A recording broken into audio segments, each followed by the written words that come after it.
out of compassion, for the sake of this assembly and all living beings, please turn the wonderful Dharma wheel to teach us how to leave suffering, attain bliss and birth and death, and quickly realize non-birth. Hương thính đại đức thắng thịnh, vì thứ pháp hội cấp nhất thiết chúng sanh, xin chiến diệu pháp luân giao đạo ngã môn, như há liêu sanh tự ly khổ đạt lạc, tốc chứng vô sanh. Homage to the Blessed, Noble, and Perfectly Enlightened One.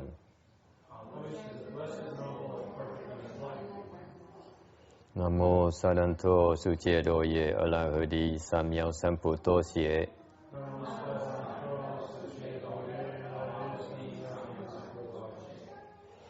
Nam mô Tát Đắc Tha Tô Đà Đa Ra A La Ha Đế Tam Miệu Tam Bồ Đà Tọa.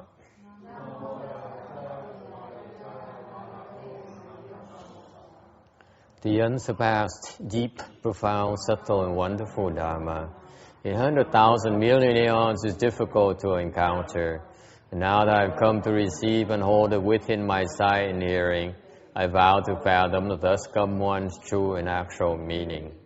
Wu shang sheng sheng wei miao fa, bai jie wan jie nan zao yu, wo jin jian wen de shou chi, yan jie ru lai zhen shi yi. O Buddhas and Bodhisattvas, Venerable Shenhua, Venerable Bhikshunis, all good knowing advisors Amitabha. Chư Phật Bồ Tát, thưa Hòa Thượng Tiên Hóa, thưa quý vị sư cô, quý vị thiện tri thức A Di Đà Phật. Chư Phật Bồ Tát, sư phụ sang人,各位比丘尼，各位善知识，阿弥陀佛。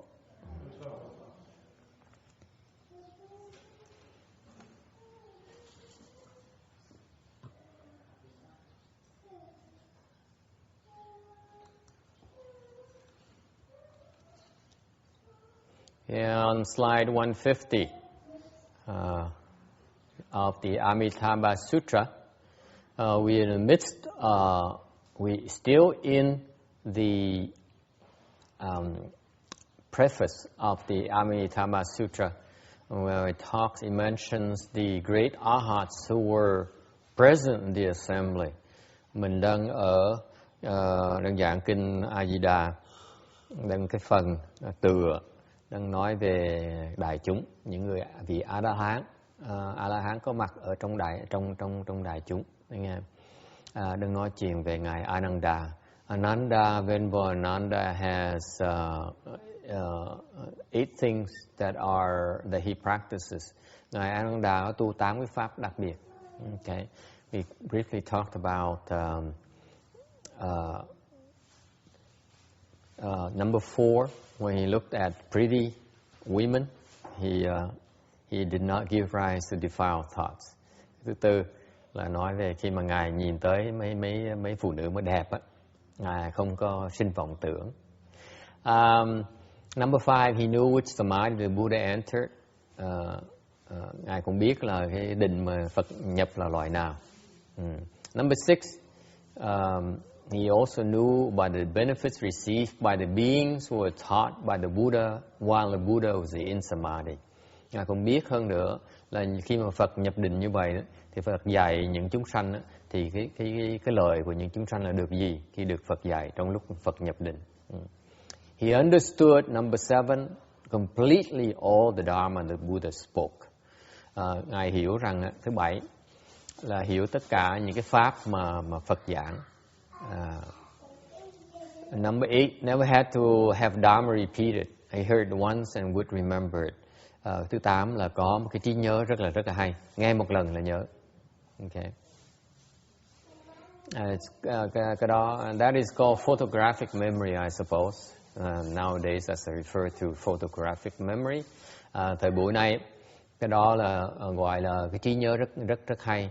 Làm sao có trí nhớ được như vậy? Anyone know how you can have that kind of memory possible?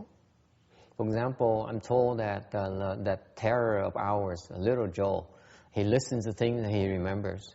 Đứa con thằng nhóc đó mà nó tới nó nghe nói là đọc tiếng Tàu, nó nghe, nó nhớ thuộc lòng hết. He does not understand anything, but he memorizes everything. How come? Tại sao như vậy? Quý vị biết không? You know why? Memory comes through your concentration power. Cái trí nhớ nó từ cái định lực của mình. So that tells you if someone has photographic memory, especially children, they have the ability to develop tremendous samadhi power. Thành như người con nít mà nó có trí nhớ nó tốt như vậy, có nghĩa là trong tương lai cái khả năng định lực nó rất là cao. It's a manifestation of their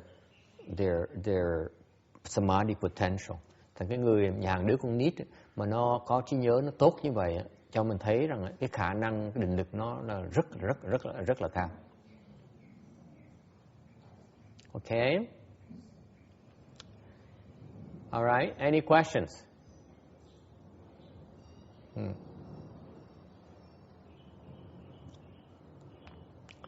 In general, the left home people cannot accept special imitations. When they eat with the assembly. They do not eat alone.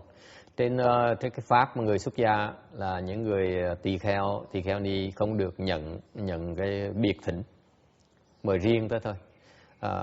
Mà lúc mà dùng đồ ăn á, thì phải ăn chung với đại chúng, không thể ăn riêng một mình. Okay, left home people are not supposed to eat alone by themselves. Người xuất gia không được ăn riêng một mình. Why is that? Tại sao như vậy? Anyone knows? Anyone cares to take a guess? Ai muốn đoán không? What? Breaks upon the assembly. No, we don't care for that. Nói là mình mất cái sự liên hệ với là đại chúng. Tôi nói người xuất gia không cần liên hệ đại chúng. We don't need that kind of bond.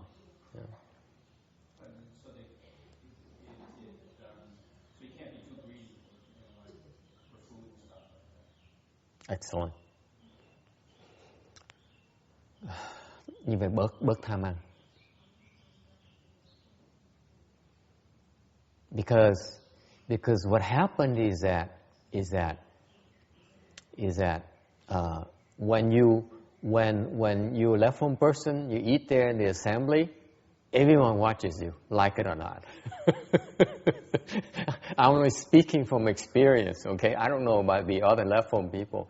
Every time I eat with you guys, I don't feel good because you guys are all paying attention how much I'm eating, what I do, how I move my chopsticks, you know. It's not comfortable, let me tell you. It's not a comfortable thing. So what happened is that you realize that you're being watched. So you become more careful. The Buddha is so smart, so wise. Okay?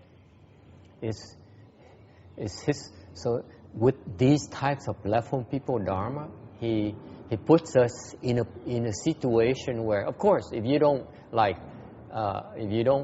know about it, it doesn't matter because your level is too low anyway. The more your kung fu increases, the more you become more aware of it, and then it forces you to know how to eat. Cái pháp nó hay ở chỗ, tại vì cái trí huệ Phật hay ở chỗ là để vào một cái tư thế và bắt mình phát triển cái khả năng để biết ăn.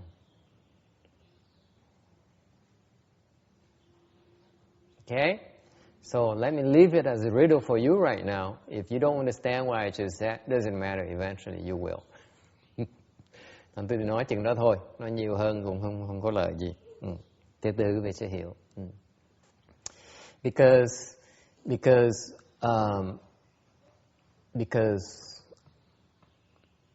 the left-form people have one big weakness left. Cái người xuất gia còn một cái sơ hở rất là lớn. That spells F-O-O-D. Cái sơ hở cuối cùng rất lớn người xuất gia là đồ ăn. It is food. It's not sex. Không phải là tình dục mà đồ ăn. Why is that? This is the last remaining self-indulgence left-form people have. Đây là cái mà mình có thể Phước Từ is laughing. She's really because this is the last cái này là những cái mà what's self-indulgence in Vietnamese? Hả? Cái tự hưởng, cái thú vui cuối cùng mà mình sung sướng được mà không ai để ý biết là mình sung sướng được.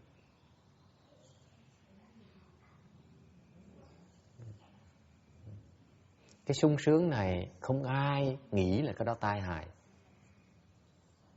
You see, the beauty of the teaching is that the Buddha realizes that greed for flavor is very personal.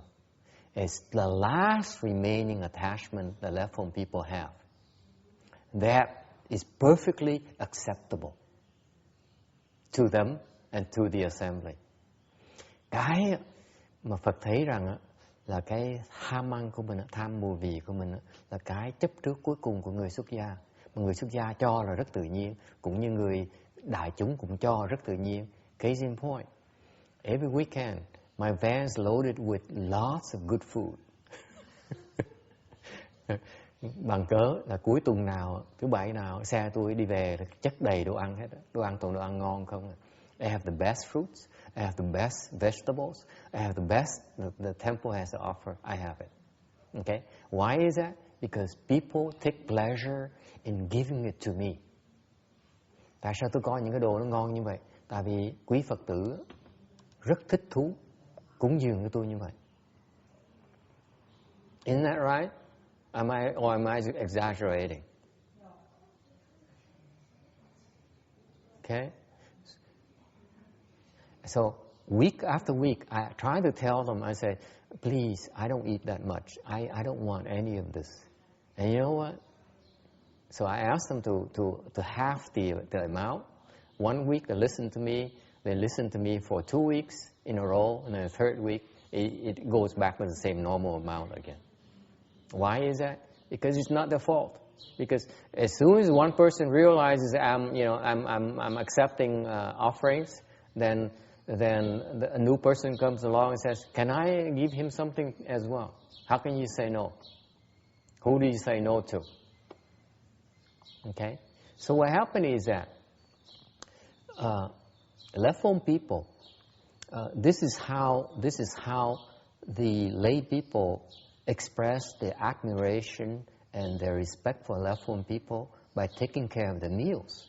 Người tài gia bày tỏ cái sự kính phục, với sự kính trọng, với sự kính mến với người thầy bằng cách lo đồ ăn của thầy. Isn't that right? Right? You know, I sit down lunch, I know exactly. Everyone who pay attention to how much I'm eating and what I'm eating, what I like, what I don't like. Hồi tôi trẻ tôi đã biết chuyện đó rồi. When I was a Shami, I noticed immediately. And, you know, when I like something, oh boy, the following weekend, I have plenty of that food. Thời lúc mà còn sa di mà lỡ dại mà thích ăn cái gì thích thú một cái là tuần sau nó đầy hết. Thích trái xoài một cái tuần sau cả thùng xoài. Okay, that's natural. And what happened is that eventually you realize that eating gets in the way of your doing chant. Sau từ từ mình mới thấy rằng mình ăn nhiều quá, nó liên quan tới cái việc mình ngồi thiền. You eat too much, you fall asleep. Mình ăn nhiều quá, mình buồn ngủ. Okay, you cut down a little bit, bớt ăn một cái, you're not as sleepy. Okay, but you still realize is that you begin to realize that just like if you eat too much, you eat more than your body needs, it needs to burn it. Therefore, you need to stay active. Nói cách khác, là nếu như mình ăn mình hơi nhiều, hơi cơ thể mình cần tự động, mình cơ thể mình phải hoạt động để mình burn, mình xài những cái calories đó. Therefore, we can sit still for very long. Nếu cơ thể cần hoạt động thì khó mà ngồi xếp bằng.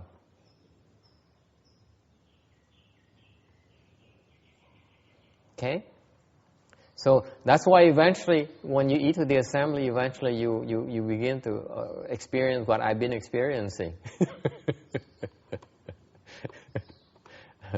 You understand more about the eating dharma. Càng ngày càng tu phải hiểu cái pháp ăn. Thì cái pháp ăn nó cản trở việc tu hành của mình. So anyway, let me summarize by telling you that if your kung fu is low, it doesn't matter. If your kung fu is high, you begin to see that the food intake affects your cultivation. Okay? Any questions? Đại khái tôi muốn đại khái nói rằng là nếu con trình độ còn thấp thì không sao. Trình độ mà tu lên một tí, khá hơn một tí, bắt đầu thấy là cái đồ mình ăn đó, cái đồ lượng mình ăn, những đồ mình ăn với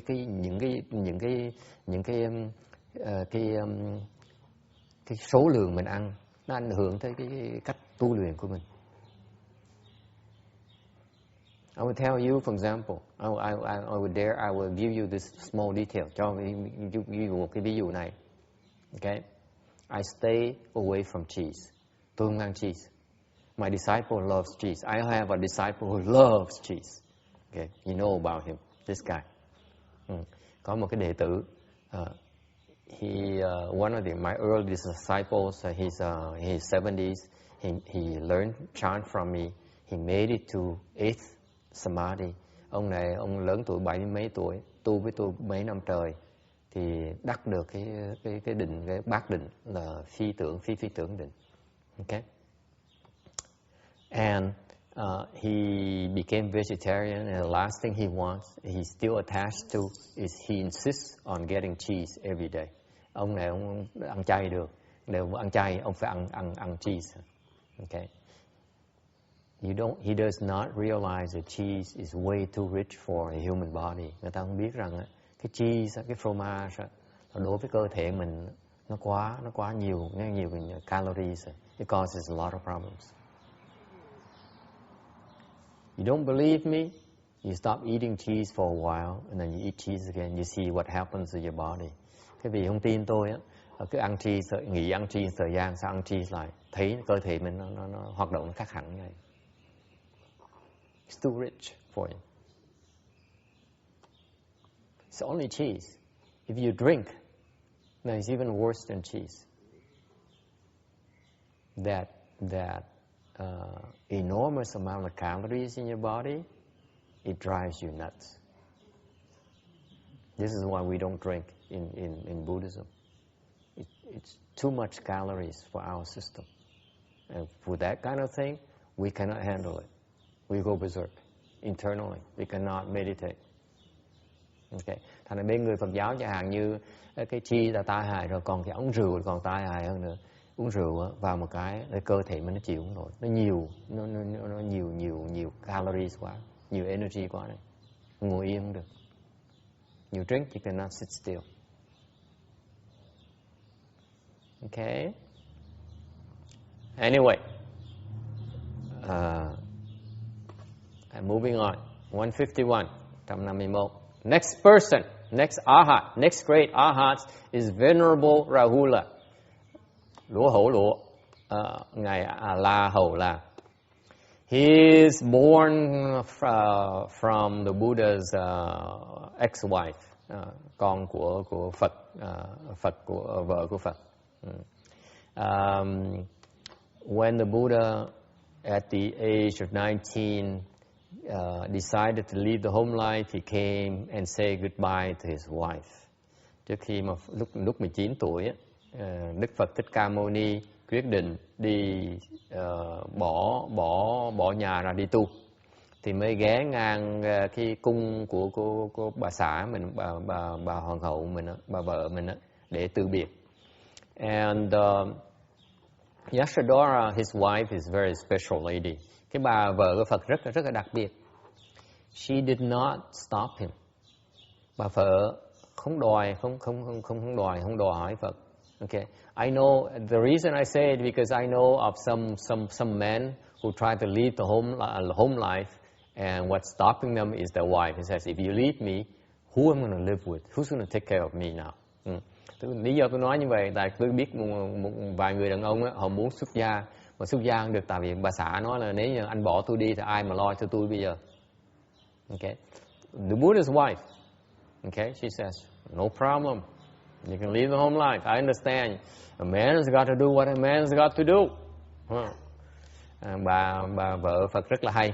Nói, okay, anh muốn đi thì anh đi. But I have one request. Để em chỉ yêu cầu anh một chuyện thôi.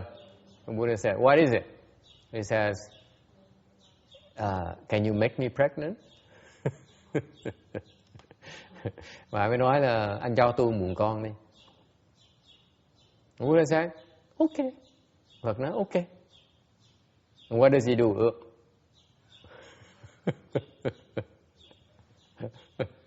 What do you think he does? Cái vị nghĩ ông làm cái gì? Point a finger. You see, it's not like what texts used to think. He points his finger at his wife, and his wife became pregnant right there. Phật làm gì? Phải những cái vị tướng tâm bậy như hành đà ngồi đó, người vọng tưởng ngay lập tức. Giơ ngón tay chỉ người một cái là bà có thai. So he became pregnant with Rahula. And Rahula stayed in his mother's womb for 6 years. La Hầu La ở trong bụng bà mẹ 6 năm. Okay, that's why when he was born, his name Rahula which means obstacle. And that's from his karmic obstruction for plugging a mouse for 6 days in a prior life. Okay.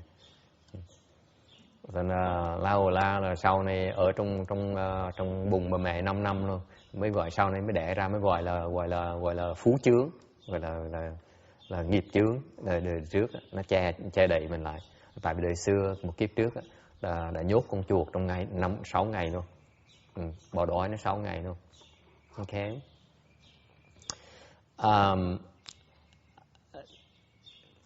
He has another name. It's called obstructing sun. Cái tên khác nữa là gọi là cản mặt trời.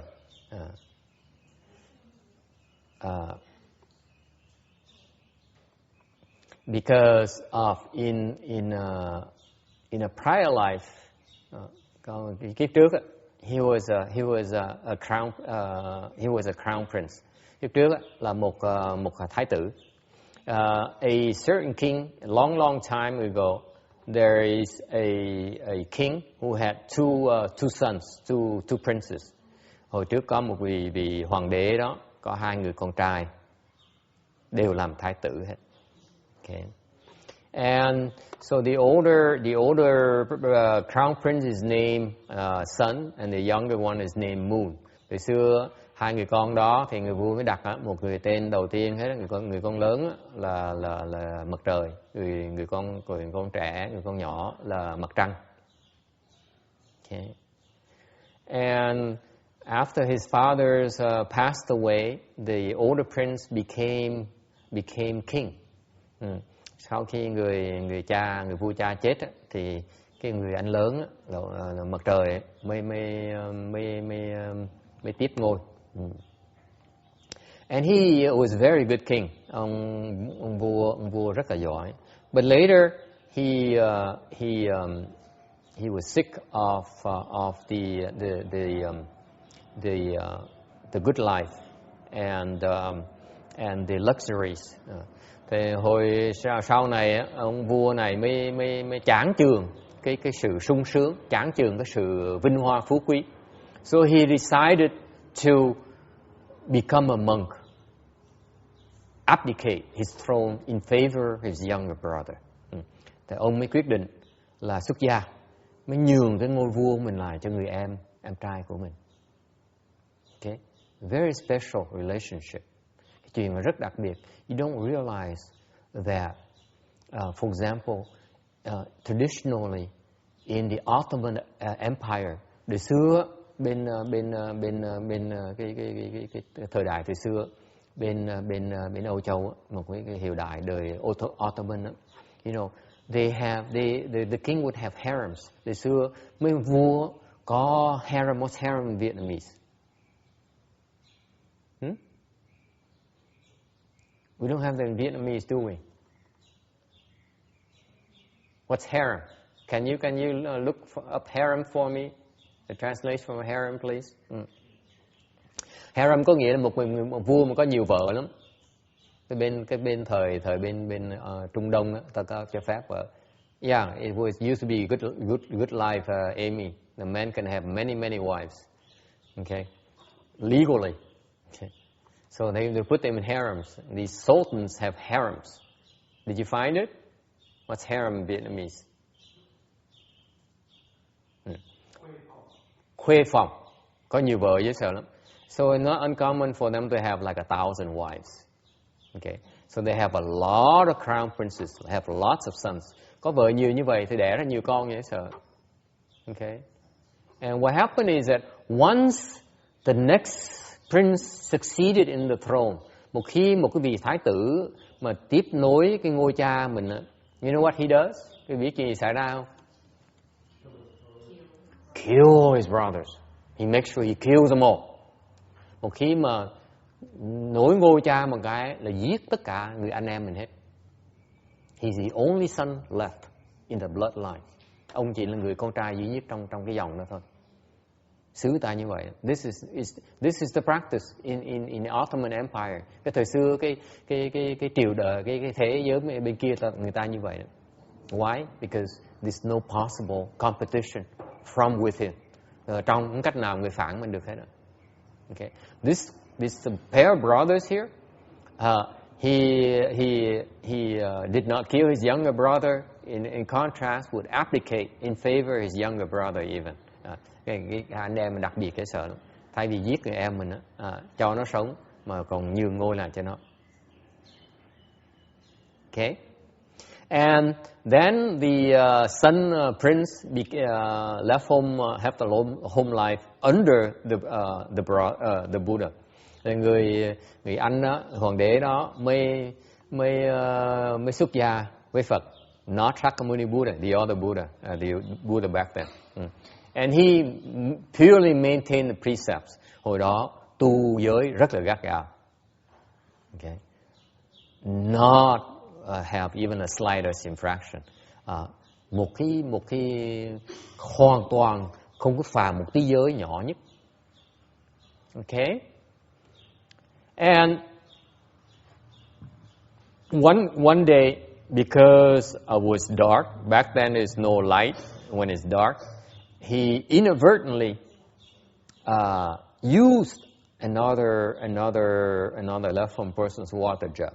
Rồi hồi vì tối quá đi, hồi đó không có đèn nữa, thành đèn đuốc nữa, thành ra lúc mà ban đêm thành lấy một cái bình nước của người khác mà dùng bình nước người ta. Think about it. Okay.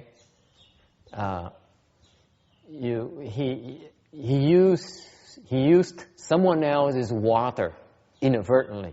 He did not even was not planning on stealing the water from anyone.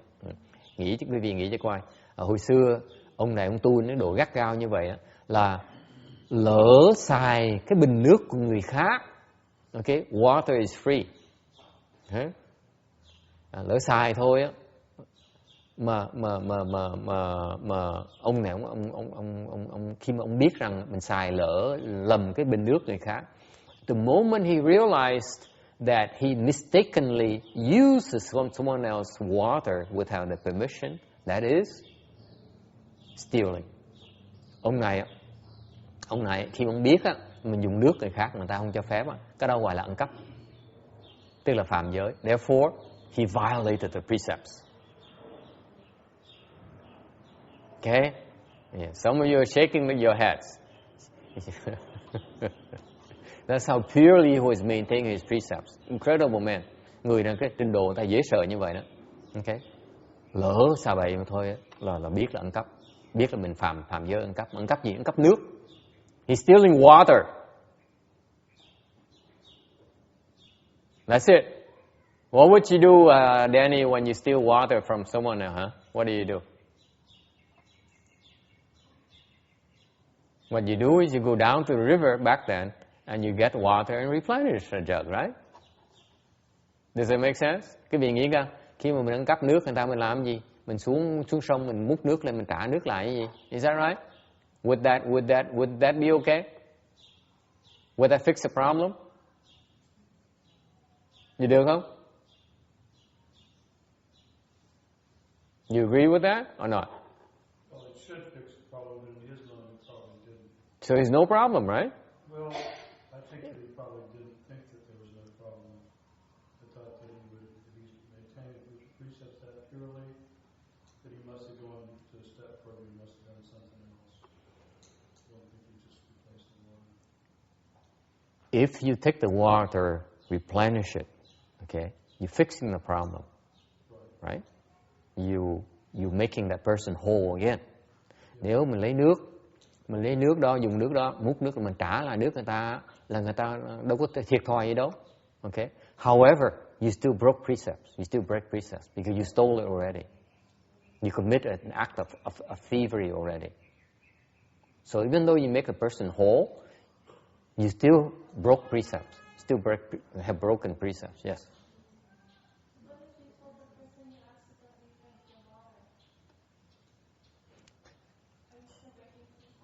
Yes, you still break precepts. Stealing is if you take something that's not given to you by definition. The stealing precepts has a few requirements. One of them, basically by definition, you take something that has an owner,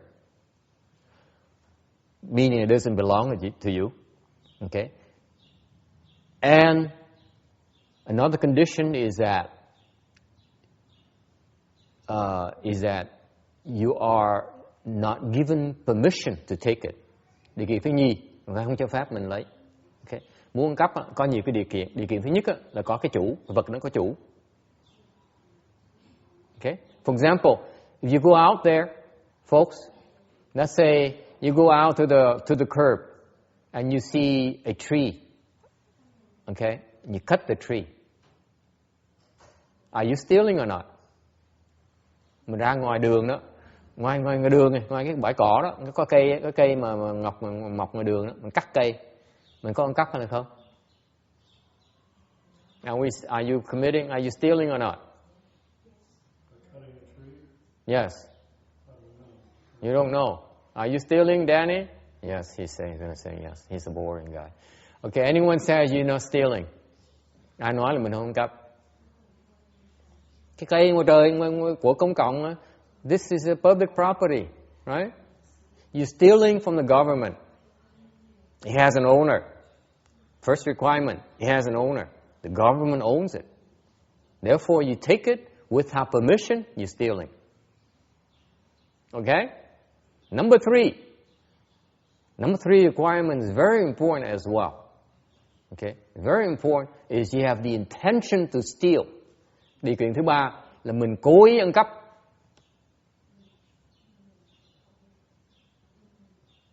Okay? Number four, you actually take it. You need 4 requirements for you to break the precepts for a bhikshu. Bên người xuất gia phải có cần 4 điều kiện. Mới phạm giới là so it's an object that has an owner.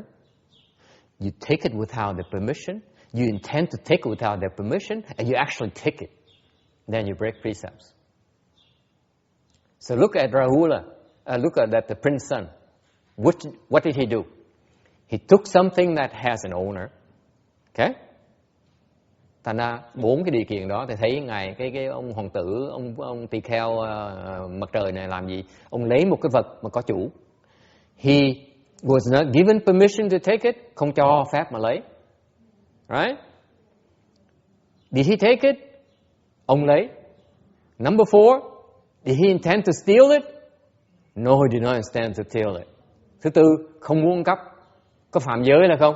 Did he break precepts or not? No. He breaks the very slightest precept. The small stealing precept. It wasn't a complete action. Those 4 requirements are for you to lose your precept substance. But before that, you also breaking the smaller degrees of infraction. The 4 requirements I talked about, actually the 5, one more is that it has to be worth $5. But I'm skipping that because I don't want. Yeah, there's ways to get around it, but you steal 5 times. No. Anyway, so if you meet all the requirements, then you actually lose your precept substance. That's it. You no longer are a left-home person. You can no longer be a left-home person. But this Rahula here, he broke the small infraction. He has small infraction. What does he do? Okay, what most people do, what most left-home people do is that they say, no one knows, it should be okay. Người xuất gia ta làm gì? Ta nói, đâu ai biết đâu có sao đâu. So this is why, by the way, I'm not joking, okay? This is a very common thing. This is why, in particular, let me rub it in for you a little bit. Today I'm in a good mood. In particular, the bhikshunis, especially the women, they have this tendency to hide. The men have that tendency as well. The women are much more heavier habit, energy of hiding things. That's why the bhikshunis have a precept that if you break precepts and you hide, you're breaking the precepts.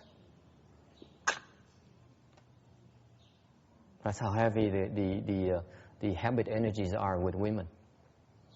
The monks hide it as well, but we are not as heavy in habits. Therefore, we don't have the same precept.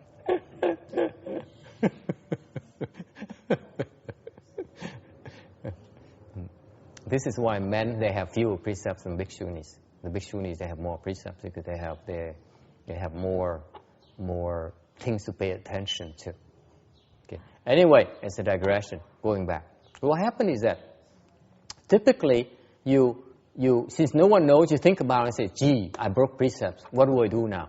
Một khi mà mình mấy người xuất gia ta phạm giới rồi, ta biết mình phạm giới rồi, ta ngồi suy nghĩ cách vớt vát. I don't know about the rest of them. What I do is when I break precepts, I sit down, I realize I break precepts, I say, gee, what can I do to get out of this mess here? Okay? Before anyone else discovers. Khi mà mình biết mình phạm giới rồi, thì cá nhân người xuất gia khác tôi không biết. Cá nhân tôi là tôi phạm giới rồi, tôi ngồi tôi suy nghĩ bằng cách nào mà gỡ gác mà không ai biết hết. Okay? I only speak for myself. Okay? I try to recover and not having to tell anyone. Okay, that's a common tendency for many people. Okay, this prince's son is entirely different. Cái người thầy nó hay dễ sợ lắm. As soon as he realizes that he stole someone else's water, ông thầy này ông hay lắm. Một khi mà ông biết rằng là mới ông cắp nước người ta thôi đó. Okay, he rang the bell. Lập tức đánh chuông. He convened everyone, the panic bell they have in back then. Hồi xưa có một cái chuông cấp bách, đánh một cái là triều tất cả đại chúng họp lại. When you hit the bell, everyone gathers. No matter what you do, whether you are meditating or not, you hear the bell, you're supposed to stand up and go because you're being convened. So he called everyone together. Tức là một cách khác, ông triều hết tất cả mọi người tới. Để làm gì? He says, I admit I broke precept, please punish me. Ông nói là tôi mới phạm giới, tôi mới ăn cắp nước. Yêu cầu quý vị trừng phạt cho tôi. That's what he said. He said, I just broke precepts. I admit I broke precepts. Thú tội, nên mình mới phạm giới. Xong rồi xin được trị tội. So all the monks got together and said, "Oh my God, he woke me up for this." Mấy ông thầy khác nó xoa đầu, gãi đầu nó, ủa cái chuyện nó nhỏ nhặt như vậy, tại sao nó làm phiền mình ha? So they said, "It's not worth it. Never mind. It's not a big deal. Go ahead. We forgive you." Thành mấy ông thầy khác nói là không sao đâu, cái chuyện này nó nhẹ, cái lỗi nó nhẹ, không sao được, tôi tha thứ không? Ok? Không chịu pháp xóa tội cho ông. So they would not do a kavamachana to absolve him of his infraction. Không chịu làm pháp yết ma để mà trừ tội cho ông.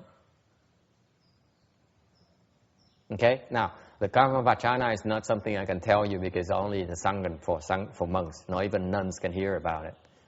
Cái pháp giết ma đó chỉ tăng làm với nhau thôi, mấy người ni cũng nghe không được nữa. Okay. So anyway, so they refused to do the repentance ceremony for him, and therefore this son bhikshu was worried because his infraction has not been addressed. Tại cái người tỳ kheo mặt trời này mới là rất là lo âu, tại vì mình biết là cái lỗi mình nó chưa được xóa này. What happens is if you have an infraction, if you break precepts and you repent, mình sám hối, okay, then you become whole again.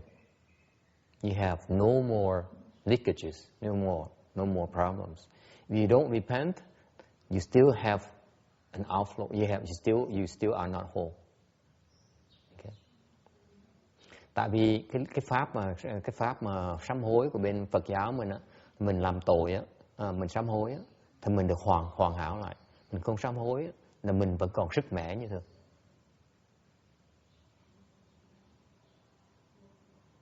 Okay. So therefore he could not eat, he could not sleep. Lo quá đấy, ngủ không được, ăn không được. Therefore he entered the royal palace to inform his brother king. Cuối cùng mới vào cái cung điện để báo cho người em vua của mình biết rằng là đã phạm tội và muốn cầu cứu cái sự giúp đỡ để mà xóa tội mình. So seeking help to erase his stealing offense. Now the young brother loved his older brother, therefore would not go against his brother's wish. Người em á thì mới rất thương anh, thành ra giúp đỡ anh. So he ordered his assistants to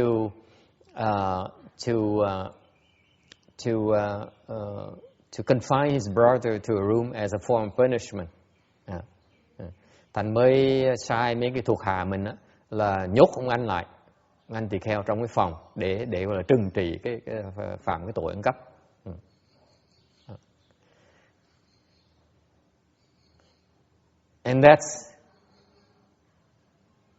And because of being confined to the room, the brother experienced a response. Bị nhốt trong phòng đó, người anh đó, nhốt trong phòng như vậy, người anh bị nhốt như vậy, sau một thời gian bỗng nhiên có được cái cảm ứng. He realized that he became whole again, and he has no longer his slightest trace of greed is gone as well.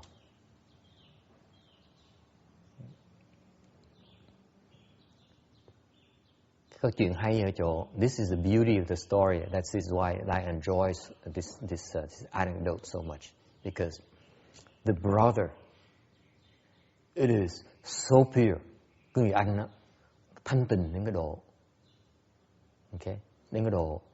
He's so pure to the point where he understood that the reason he took someone else's water by mistake is because of built-in, very subtle amount of greed he still has left in his system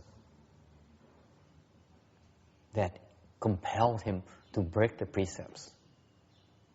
Cái hay câu chuyện ở chỗ đó, cái người này tu thanh tịnh đến cái độ ông thấy được rằng cái lý do mà mình lỡ tay mà lấy ăn cắp nước người ta thôi, tại vì trong cái tâm mình nó còn một cái tí xíu tham ở trong. Dễ sợ không? He saw that. And his colleagues did not. Mấy người tu đồng tu không thấy được cái đó.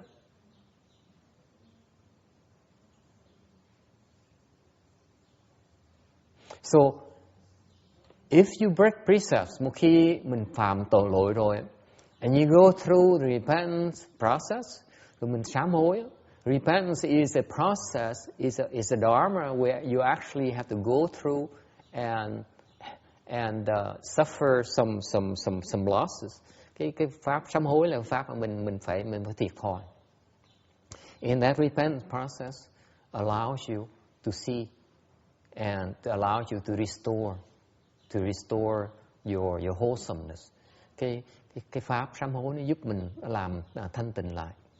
And that's why after being confined and going through and dwelling on my repentance, the son bhikshu became whole again. He expelled that slight trace of greed in his system. That's why he was overjoyed. Cái người tỳ kheo này vì bị nhốt trong phòng một thời gian, rồi chịu thiệt thòi trong thời gian như vậy, thì tự động thấy được bỏ được một cái phần rất là tế nhị với lòng tham của mình còn lại. Dễ sợ không? He saw that. Thấy được cái đó, thấy mình trừ được cái lòng tham của mình. Thành rất là sung sướng. He was overjoyed. Is it nonsense? Cái vị nghĩ nó quá lố là không? I'm asking you. I'm asking all of you. Is he overdoing it? Có quá lố là không quá lố? What do you think, Tex? So, considering the time and the place and his level of purity and all, I don't think he was overdoing it. Ông nghĩ ông này không có quá lố. For today, I can't see anybody doing that. Thời buổi này không ai làm nữa. Yeah. Anyone thinks he's overdoing it? Ai nghĩ là ông này hơi quá lố? Am I the only one? Come on, Roberta, raise your hand. Yeah, thank you. There you go. Anyone else? For now, yes, it was good. Okay. The reason he has to do it is because the finer the flaw, the much more difficult to catch it and repair it. Phải làm quá lỗi như vậy, tại vì cái lỗi nó càng nhỏ, nó càng vi tế chừng nào, cái phần còn lại nó còn vi tế chừng nào, nó càng khó mà thấy và càng khó để mà sửa.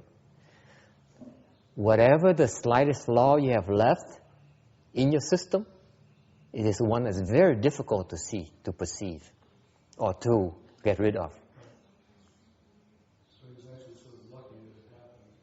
That's why he is so happy that it happened, that he could see it, and therefore it was his opportunity to fix it, to get rid of that flaw.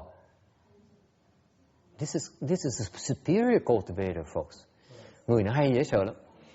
Cái cơ hội, một khi mà mình tu mà tới trình độ cao rồi, cái phần còn lại của sơ hở mình, cái khuyết điểm mình, nó nhỏ dễ sợ, nó rất là tế nhị, khó mà thấy dễ sợ lắm. Một khi mà thấy được là mừng hết lớn. khó khăn không thể tưởng được. Mà thấy được rồi phải dùng hết tất cả sức, dùng cái cơ hội đó để mà chữa nó, không thể nào bỏ cơ hội được. Đó là người căn cơ cao. This is what is the high level cultivators do. This prince son is something else, let me tell you. Cái người tỳ kheo là rất là đặc biệt. Yes. Well, today we get lots of people who make a huge big deal about something tiny like that. But all these people are mentally ill. They're not eliminating subtle flaws. All these are the subtleties that people don't realize because that's the beauty of these anecdotes. Because you read it and you say, oh, it's nonsense. There's a lot of big deal out of something. But it's because unless you get to that level, you don't know how difficult it is. It's so difficult to be able to see it. Okay. The beauty of that as well is another beauty is that text is that sometimes when these things happen, because you have a teacher that points it out to you, the teacher says, go do this.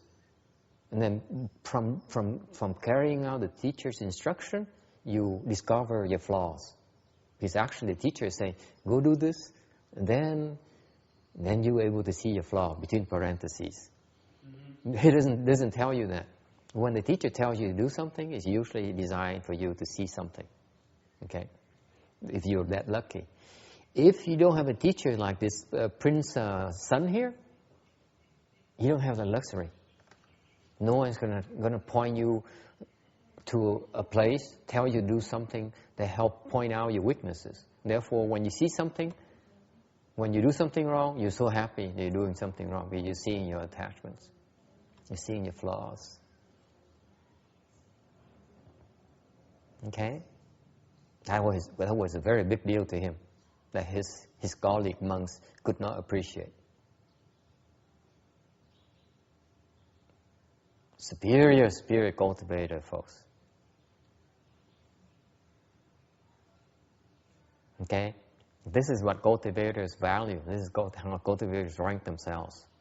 They don't rank themselves by the size of the temple or the number of disciples they have. Okay? Anyway. But the younger prince, the younger king, King Moon, forgot to rule his country for 6 months because he was so preoccupied with helping his brother, and because of that, now he's incurring the retribution for his negligence. Okay, so that's why he's later, and now he's born as Rahula and incur all these retributions. Người em mới là quên lo việc nước 6 tháng trời, ta lo cho anh không à. Tại bây giờ phải trả cái tội là bỏ bê cái công việc của mình 6 tháng. Okay, any questions? 152. So when Rahula was born into the Shakyamuni Buddha's family, now khi mà ngài La Hầu La mới sinh vào cái gia đình của Phật Thích Ca, the pureized king, the father king, and the whole family thought that his mother Yashodhara was having an affair because the Buddha was gone for a long time, and yet she became pregnant after 6 years, after 5 years. Từ khi mà La Hầu La sinh ra thì ông vua Tịnh Phạn với gia đình họ hàng mới lời kỳ nị, nói là rồi ông Phật ông hoàng tử thái tử đi cả 5 năm 6 năm rồi bây giờ mới có thai, tức là cái bà này lộn xộn. So they decided to punish her and dug a fire pit and light up the fire and decided to throw her in and Rahula into the fire pit. And họ quyết định trừng phạt cái bà này. Cái bà này là bằng cách xây một cái hố bằng lửa, đốt lửa lên, xong thảy mẹ với con vào hố lửa. Okay. And Yashodhara have proclaimed, she says, if I did not cheat on my husband, then let mother and child be safe. Thành cái bà cái Yashodhara, bà vợ mới nói là nếu mà tôi thiệt sự mà không có lăng xăng lộn xộn ngoại tình với chồng tôi thì cái lửa này không thể nào đốt mẹ với con tôi được. So she calmly, okay, held her child, held Rahula, and calmly jumped down into the fire pit. Bình thản ôm đứa con trai mà yêu quý của mình, nhảy vào cái hố lửa. And the fire pit turned into a pond. Cái hố lửa nó biến thành cái hồ nước. And she landed on a lotus flower. Rồi cái bà hoàng hậu đó mới đáp chân lên, rớt trên một cái hoa sen. Okay? And so both mother and child were safe. That's how they believe her explanation. They believe that's really the Buddha's son. So bởi gia đình mới tin rằng cái người con trai đó là con của Phật. That's how they accepted him and raised him as the Buddha's son. Thì mới nuôi cái người con trai đó trưởng thành. Rahula is foremost in secret practices. Ngài La Hầu La là đệ nhất về mật hạnh. He is a very hard worker. He could enter samadhi anywhere. Tu hành rất là tinh tấn, có thể nhập định bất cứ chỗ nào. In particular, he specializes in entering samadhi in washrooms. Nhất là ông này, ông chuyên môn là nhập định ở trong cái cầu tiêu á. Big deal, right? What's the big deal? Anyone can enter samadhi in the restroom. Ai có nhập định trong phòng tắm được không? Restroom. Of course. What's the big deal, right? Okay. The big deal here text is that back then your restroom is slightly different from your restroom that you have today. Cái khác là như vậy nè. Đời xưa cái cầu tiêu nó khác đồ cầu tiêu thời nay. They're called hu ngoại厕所. Nó gọi là cái cầu tiêu ở ngoài nhà. Okay, it's the toilet outside the house. That's how the Chinese call it, right? Is that what you Chinese people call it? Huh? Oh, hu ngoại厕所, right? Right? Okay. Why is it called outside? Toilet outside the house. Actually, what it means is a toilet far away from the house.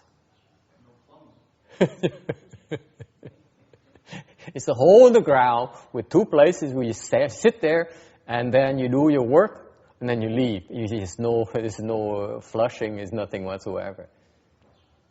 Okay. Therefore, it smells a little bit. Smells a lot, especially in the summertime. It's kind of difficult. Đời xưa là mấy cái đó gọi là cái cầu tiêu ngoài nhà, có nghĩa là có ý nghĩa gọi là cái cầu tiêu là xa nhà không thể tưởng. Tại sao như vậy? Đời xưa nó có đào cái lỗ ở cách xa nhà, thiệt xa, không có nước này, không có số nước, ra mình làm xong cái bổn phận công dân của mình rồi á, xong mình đứng dậy mình đi thôi. Okay. Thành thường nó có mùi một tí. Okay. Và cái mùi này, nhất là mùa hè nó có nóng nữa, cái mùi nó hơi nồng tí. Okay. Rahula can enter the toilet and he can enter samadhi. Cái ông La Hầu La này có thể vào cái phòng tắm mà nhập định. Anyone can do that. Anyone can do that? Anyone think we can do that? Okay. If you think you can, okay, I can bring you back to Vietnam. We still have those outhouses in Vietnam. You still have some as well? Really? No flushing? You're kidding me. Wow. What a beautiful place to cultivate.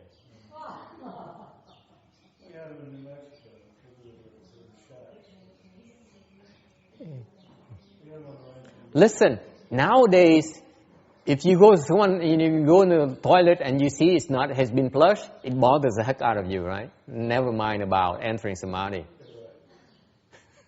I don't know about you, it would bother the heck out of me. Okay, now, why is that Rahula can enter samadhi when he's in a toilet? Tại sao cái ông La Hầu La nó có thể vào nhập định trong vào cái phòng tắm? You know how? You know why?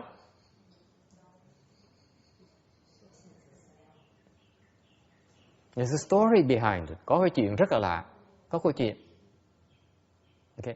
What happened is that lúc trước câu chuyện như vậy nè. This is what happened. The Buddha you remember back then there's no toilets, no running water, there's no plumbing, there is no electricity and whatever. Okay, there's no houses. They cultivate together, you know, in a very minimal conditions. Hồi xưa Phật mà truyền pháp á, Phật sống rất là khiêm tốn. It's not like nowadays where you expect an important person like a Buddha or a Hershang to have a huge temple and be well provided for. The Buddha back then would have very, very humble conditions when he was teaching his disciples. Hồi xưa Phật mà dạy đệ tử trong cái hoàn cảnh rất nghèo nàn. Okay? Remember, this is the true form of cultivation back then with the Buddha, is that they were very poor. Từ xưa mà tu với Phật nghèo không thể tưởng được, rất là nghèo khó. Under the Buddha, he can have as much money as whatever they have, and they never sought that. If they offer, they take it. They don't have it, it's not a big deal. Okay. So anyway, there was quite a lot of people studying under the Buddha. Hồi đó có nhiều người tu ở dưới trướng của Phật.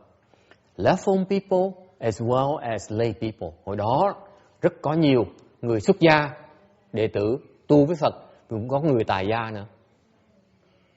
So they would gather and listen to the Buddha speak Dharma, and then in the forest, and then became dark. Tới rừng, người tại gia tới rừng nghe Phật giảng pháp xong trời tối.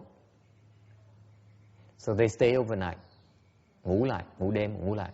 Okay, so these people would cultivate a mixed bag of left-home people and lay people. Thành những người tại gia và xuất gia sống chung với nhau để mà tu với Phật, nghe Phật giảng xong đó. So what happened is at night, a lot of these left-home people and lay people lie together all over, you know, the area and to sleep. Rồi tối thì ngủ chung với nhau. Okay? And if you walk by these rooms, và cái chỗ mấy cái phòng người ta ngủ chung như vậy, you know what happens? You can observe people. Thấy rằng you hear people snoring, nghe người ngáy nè. Okay? Thấy người chảy nước miếng, you see people drooling. Okay? You see people gnashing their teeth. Có người nghiến răng trào. Anyone have that problem? Very common, isn't it? People, when they sleep, they grind their teeth and they make a lot of noise, right? Okay. You can hear it, right, Ước? Did you hear it or not? Yeah, of course.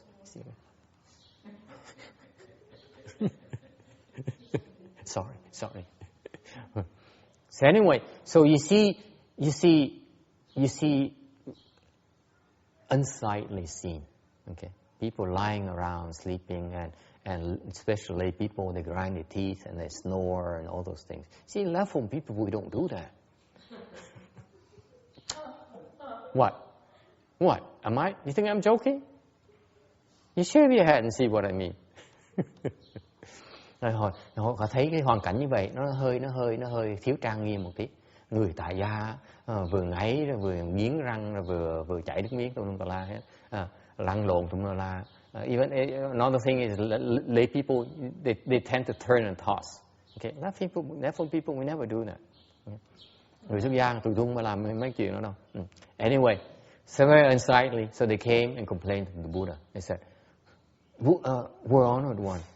How can your left home people, sleep with these in that anarchy?" Họ tới mới than phiền Phật, nói người xuất gia sao ngủ trong cái hoàn cảnh mà kỳ cục dữ. So the Buddha said, "You know you're right.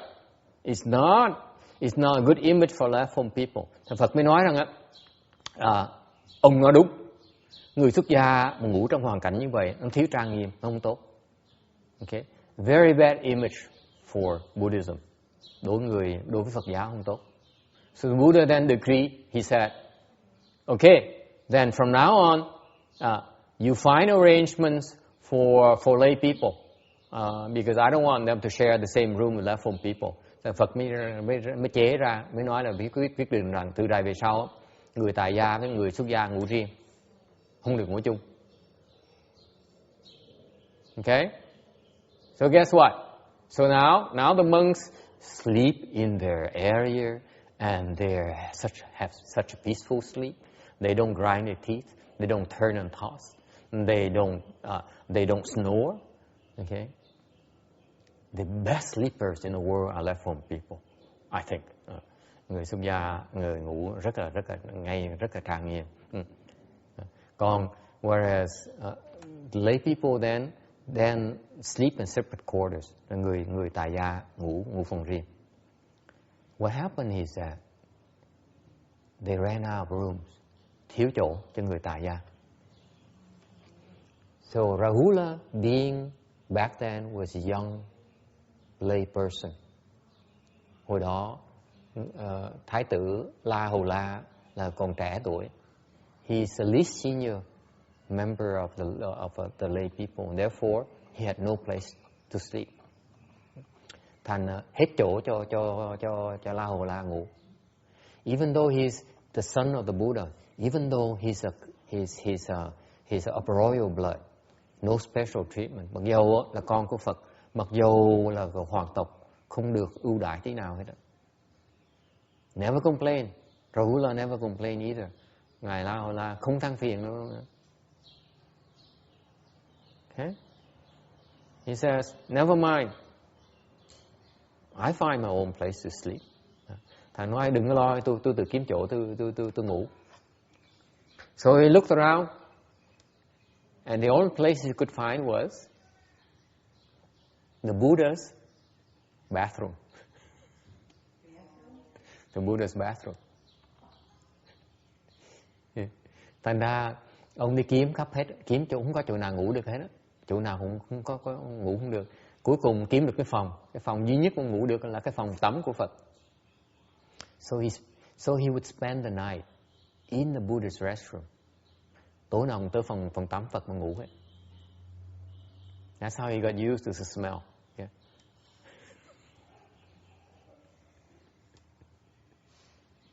Okay. When you get used to smell, then after a while, it doesn't bother me anymore. Yeah. What do you mean, Buddha doesn't smell? Have you heard of anything that you expel, your body expels, and it doesn't smell? Are you kidding me? Unless the Buddha uses his spiritual powers, of course, any excrement smells. Maybe not as bad as ours, but...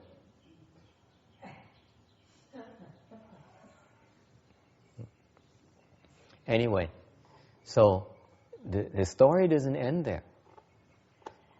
Không phải chuyện nó xong đâu. So, and one day, Rahula is very, very, very discreet. He would sleep, and then he would get up in the morning and then leave before anyone discovers. That's why no one knew where he was at night. Thành ra ông thái tử Rahula rất là hay. Vào ngủ lén trong phòng tắm thôi. Xong buổi sáng sớm dậy, rồi chạy lén ra, thành không ai biết mình ngủ ở đâu hết. See, he's very kind. He doesn't want people to worry about where he sleeps. Okay.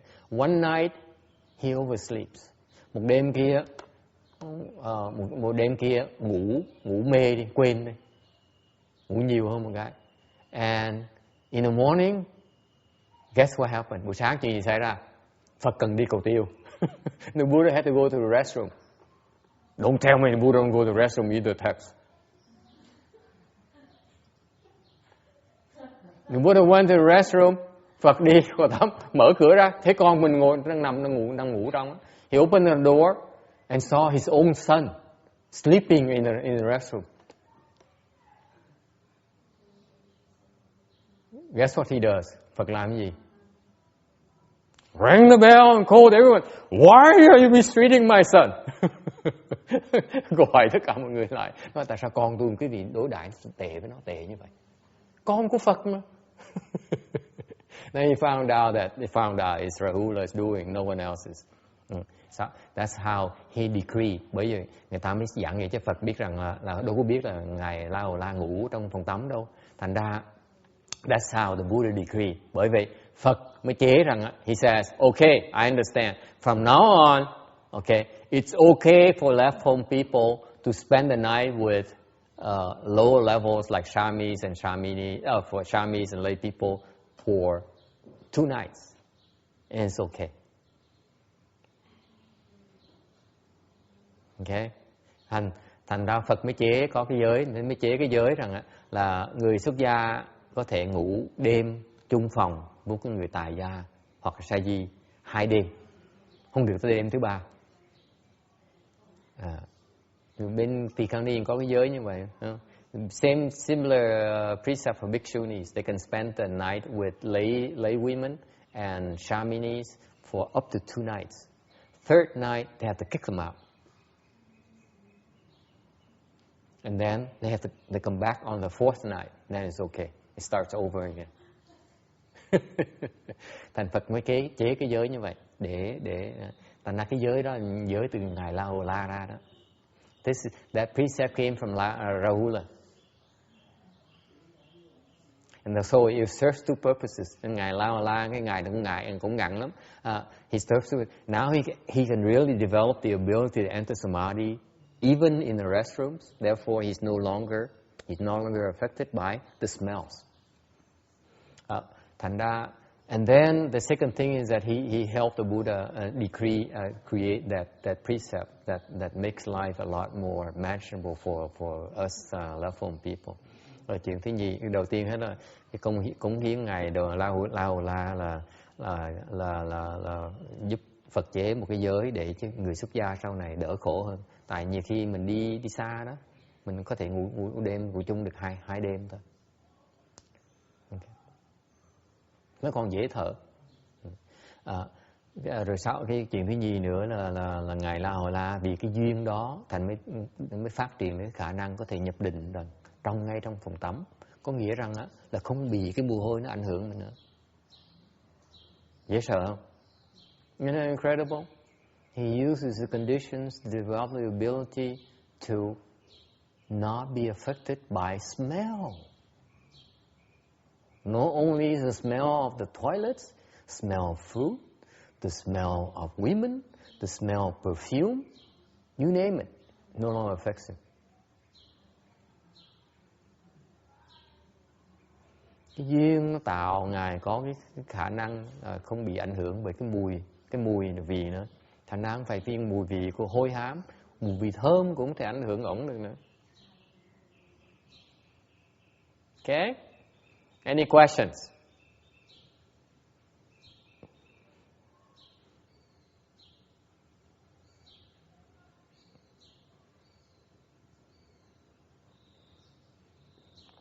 Anyway, so there's a concept here of sons, and I thought I'd throw it in. Some of you may not have heard of it before. Buddha has 3 kinds of sons: true sons, initiate sons, and uninitiate sons. Một cái quan niệm về con của Phật. Phật có 3 loại người con: con chân thật, con nội con với ngoại tử. nội tử với ngoại tử. What are they? Okay. True sons. Tại sao gọi là con chân thật? What are the true children of the Buddha? Người nào mới thiệt sự là con của Phật? Why are bodhisattvas considered the true sons of the Buddha? They consider the true sons of the Buddha because they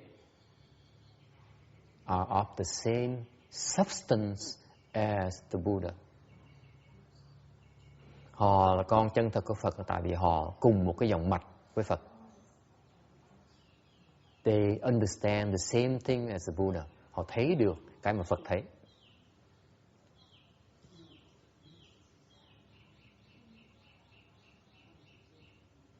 Any questions? See, Buddhism is slightly different from the worldly Dharma. Your son is because you give birth to them, therefore it is your son or your daughter. In Buddhism, you cannot be a true son of Buddha until you understand and see the same thing as the Buddha can see. Bên thế gian Pháp không phải là mình đẻ con ra tự động nó là con mình đâu. Bên Phật Pháp mình con chân thật của Phật là cái người mà có được cái tri kiến của Phật.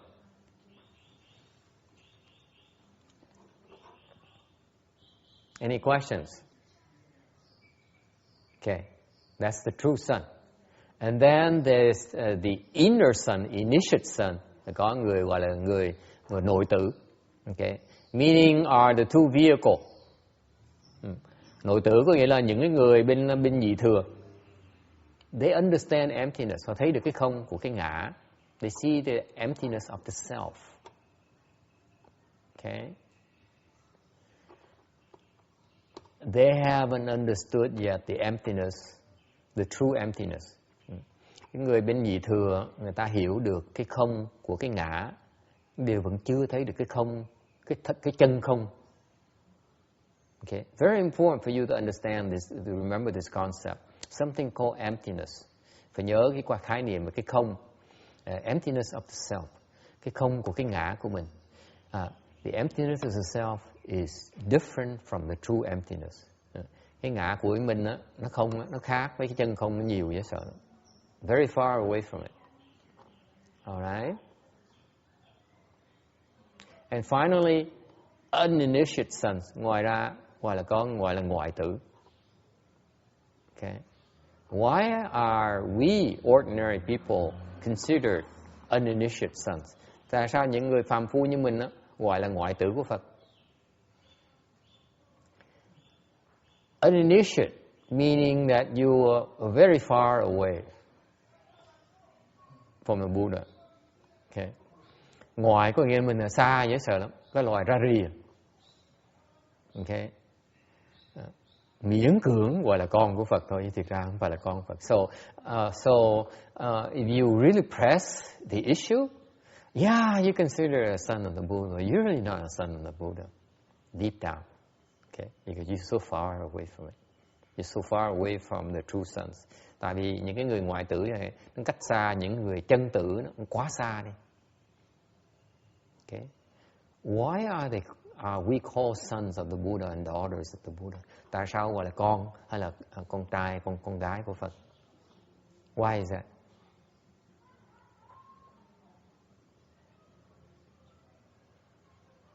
Because we came from the Buddha. Tại mình từ Phật xuất ra. He can't. It's just like the worldly Dharma where you give birth to them. You give birth to them. What can you do now? You hope they grow up and they run away from home as soon as possible. That's all you can do.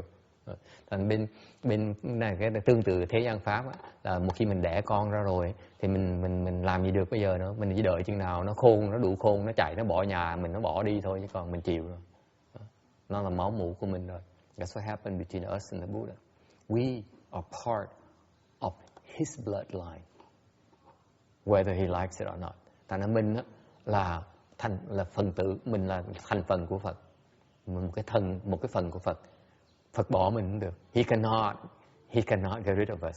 Bỏ mình không được nè. That's why he's trying to teach us to become just like him. Bởi vì Phật phải dạy mình để làm giống như Phật. He can't get rid of us. Bỏ mình không được nha. Might as well teach us, right? Bỏ mình được thì dạy mình như sao bây giờ? That's why the Buddhists keep on coming to the world one after another, trying to see what to do about, us.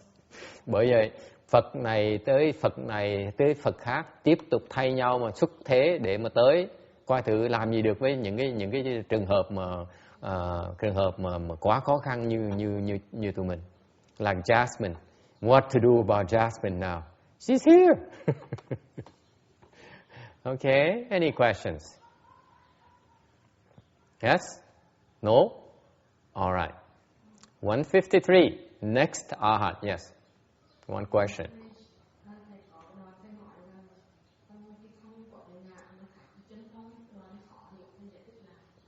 She says the section where I say the emptying the self versus true emptiness are very, very, very far away from true emptiness. Well, she does not get it. Okay. You don't get it either? Có ai không hiểu? Có ai hiểu không? Anyone understands this? Raise your hand. Okay. Let me put it this way. Who understands that the self is empty? Có ai hiểu rằng ngã mình nó không? Raise your hand. 2, 3. Do you go? I don't trust him. He tricked me this morning. I mean, when was that I tricked you? Is it yesterday? Yeah, I tricked them yesterday. Boy, I had a good time yesterday. Fortunately, Amy, you were in here because I asked them to trick them and I asked them some trick questions, and I had so much fun. And I couldn't translate into Chinese for Ru Qing. I feel very bad about it because the concept is very important. Even though I explain it in very simple terms, but the concept is very important.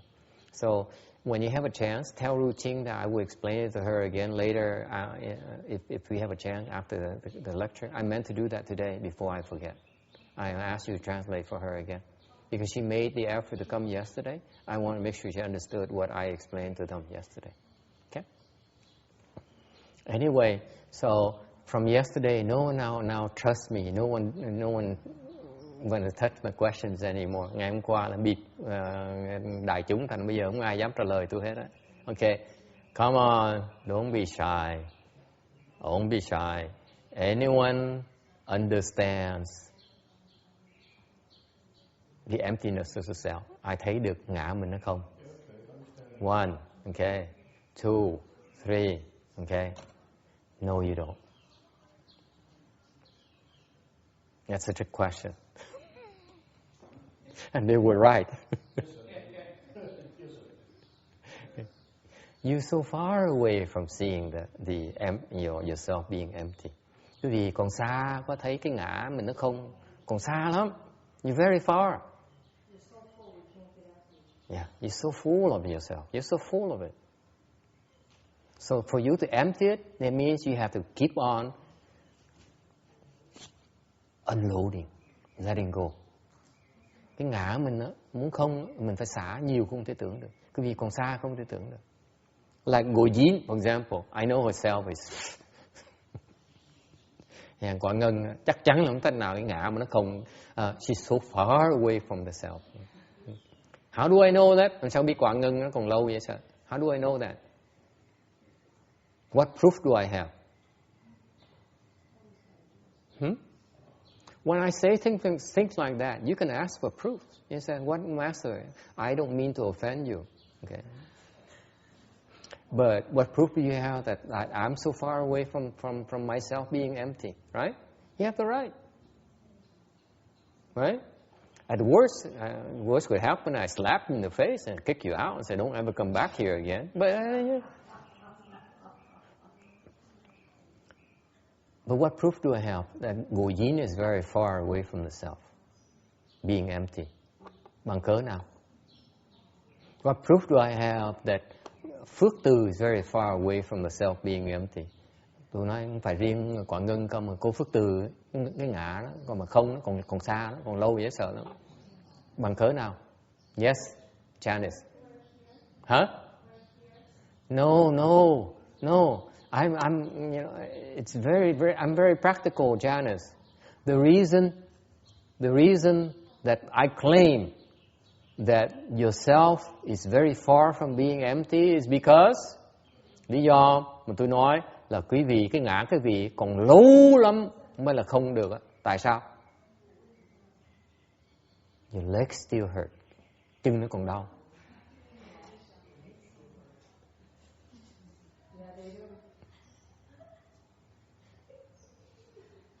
Cười, now they're laughing. Now you're laughing. Ai chân không đau không? Well, you're getting too personal. You're getting too personal, Master. Okay, yeah, what's your question? During the 5 minutes, it doesn't hurt and there. So yourself is empty for 5 minutes on a stretch, that's it? No, when it's empty forever. It's not for 5 minutes, it's forever.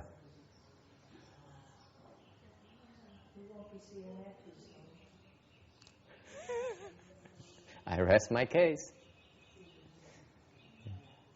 Đừng có nói ước hỏi là cái chân mà chân của tôi không đau 5 phút là trong đó là 5 phút của tôi là không. Tôi nói không có. Cái 5 phút khi mà ngã mình nó không á là không phải 5 phút mà 5 nó luôn nó không bao giờ nó đau hết đó.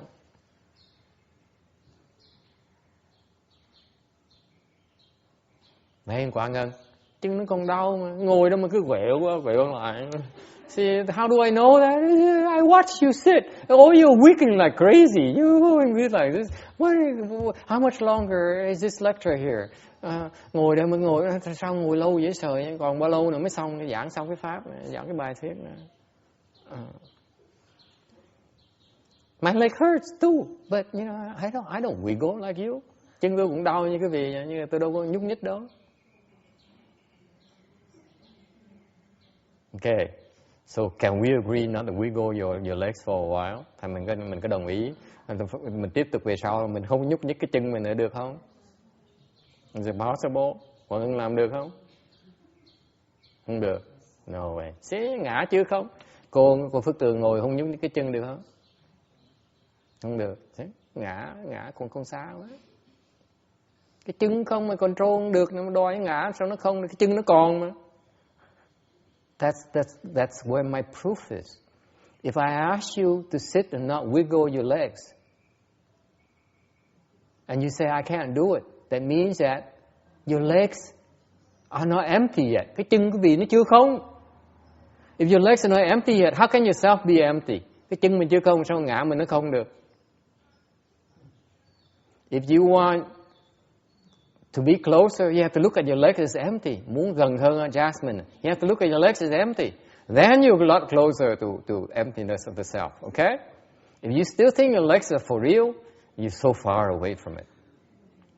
Thành quý vị cứ nghĩ mình cứ thấy cái chân mình mà còn đau, mình còn nhúc nhích, có nghĩa là cái chân mình nó chưa không, có nghĩa là không thể nào cái ngã mình nó không được hết.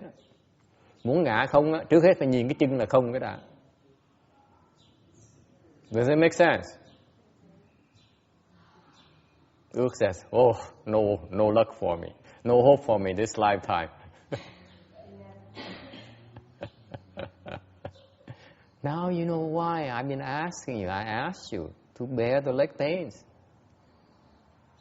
Như quý vị tại sao bây giờ quý vị mới hiểu tại sao tôi yêu cầu quý vị chịu đựng cái chân đau không mà làm xong chưa được. I'll ask all of you to do the exact same thing. Bear the leg pains.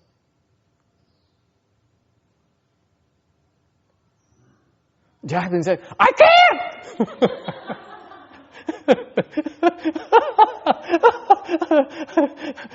Don't you get it, Master? I can't! Give me something else to do. Ask me to do something else. Anything but the leg pain. So, bác làm gì làm chứ đừng có bắt tôi chịu cái chân nó đau.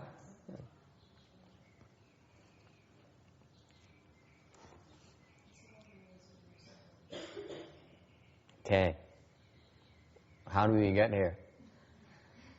So the question is, why the emptying of the self is so far away from the emptying, the true emptiness? Okay. I tried to get out telling you that I don't want to explain more because you don't even understand the emptiness of the self. Why do I bother explaining to you the emptiness, true emptiness? Chủ ý tôi là tôi muốn nói cái gì, tôi muốn làm lười, tôi muốn nói là nếu quý vị chưa hiểu được cái không của cái ngã, mình phải đòi hỏi cái chân không làm cái gì. Okay? But let me suffice to tell you this. I hope you accept this simple answer. Hy vọng quý vị chấp nhận cái chuyện này. Okay? My point is that yourself is not empty yet. Quý vị thấy không? Cái ngã của mình nó chưa không. Right? We all know ourselves is not empty, right? Ai cũng biết là ngã mình chưa không. Chân nó đau mà ngồi đó thế là chịu cũng nổi. Nhục nhịn.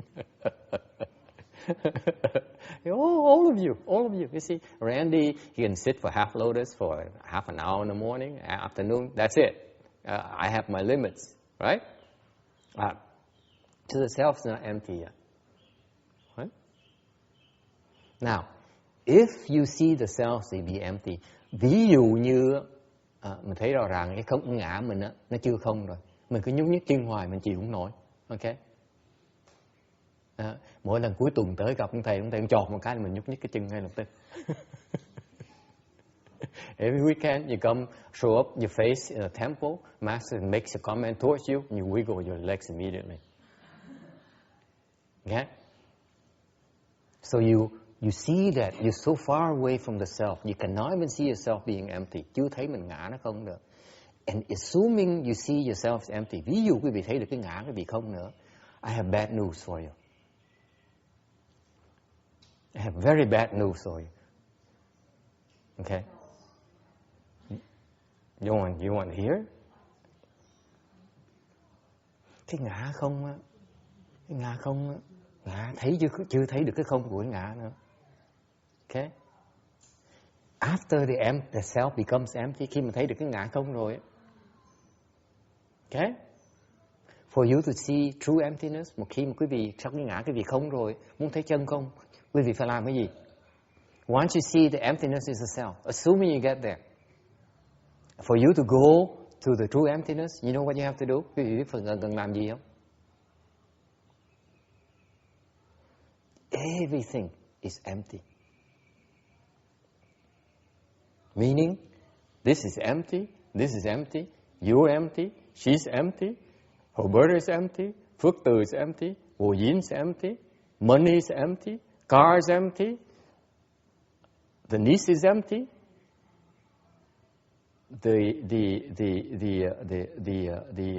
the terror is empty, everything is empty. That's how difficult it is.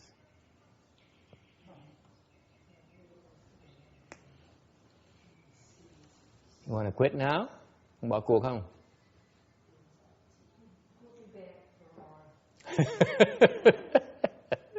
You want to quit while you are ahead? Nó khó dễ sợ. This is how difficult it is. Một cái ngã không mình chưa thấy không nữa, xong thấy cái khác không nữa. You cannot see the self being empty. Let me assure you, there's no way you can see your husband is empty. No way. Một khi mà mình chưa thấy được ngã mình là không, sao mình thấy chồng mình là không được? Thấy chồng vậy ghét thì có, còn thấy chồng không thì không được. You can see, you can hate his guts. It's easy to see that, but you cannot see he's empty.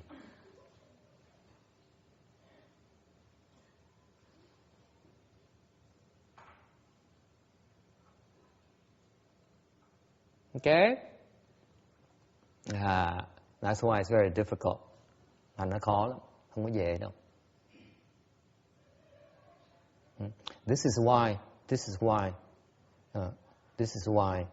the Mahayana people look at the Arhats and you guys are so stupid because you only see one thing and you think you know it all. Bởi vậy bên Đại Thừa Mình nhìn mấy người tứ quả A-la-hán nói cái gì dốt đặc, mới thấy một cái không thôi mà tưởng mình biết hết rồi. So much more that you have yet to understand. Ta cần hiểu nhiều hơn nữa.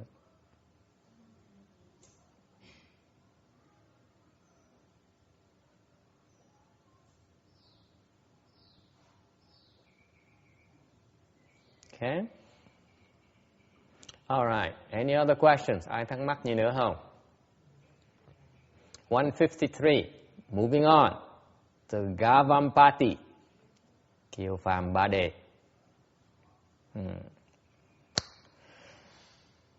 He's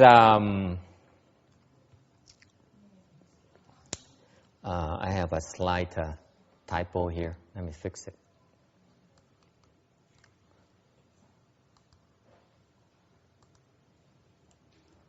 Thank you. Kiều Phạm Ba Đề. His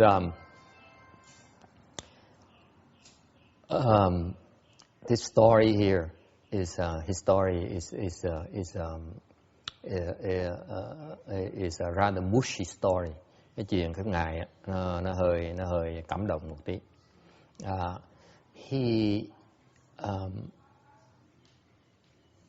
He in the past, trong quá khứ, he picked up a stalk of wheat. Ông nhặt lên một cái cành wheat is Vietnamese wheat.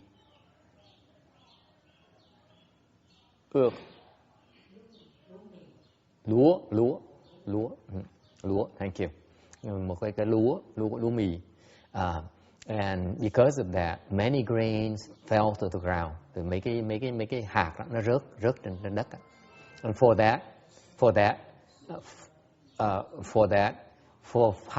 500 lives, he had to become a cow to eat wheat.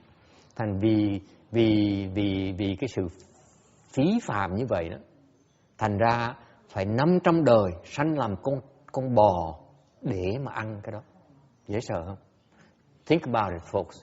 The cause and effect. Someone asked me about cause and effect. He says, Master, can you teach me, give me something about cause and effect? I don't believe in cause and effect. I say, don't worry, you will eventually. Không sao đâu.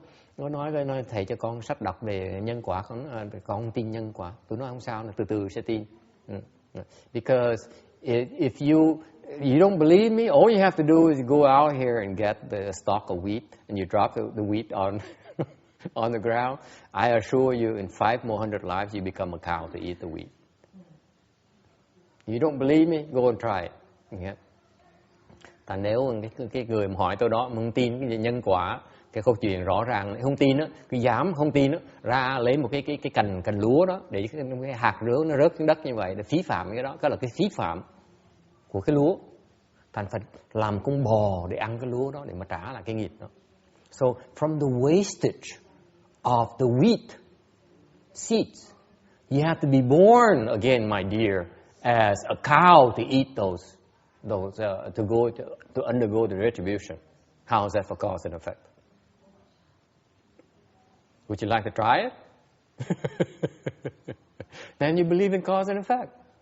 I rest my case. I just solve your problem. Don't have to believe it, honey. Just go out there and waste the wheat, and you see what and you discover for yourself. And now, even though he was born in the human realm, so he became, before becoming a human, he was, for 500 prior lifetime, he was a cow. Thành cái người này á, cái ông Kiều Phạm Ba Đề này á, là 500 đời trước ông là con bò để ăn cái làm chịu cái nghiệp báo làm con bò, tại vì phí phạm. Bây giờ khi mà sinh làm cõi người rồi, okay, now he become a human, he still has this old habit of chewing like a cow. Okay, thành ra lúc này làm người rồi á, vẫn còn cái thói là nhai như con bò. You know how cows chew? You see, I'm doing it as well, so that's how I'm going to have my retribution as well. This is how cows chew. Okay, that's what he still does. Anh cũng cười, giỡn hoài.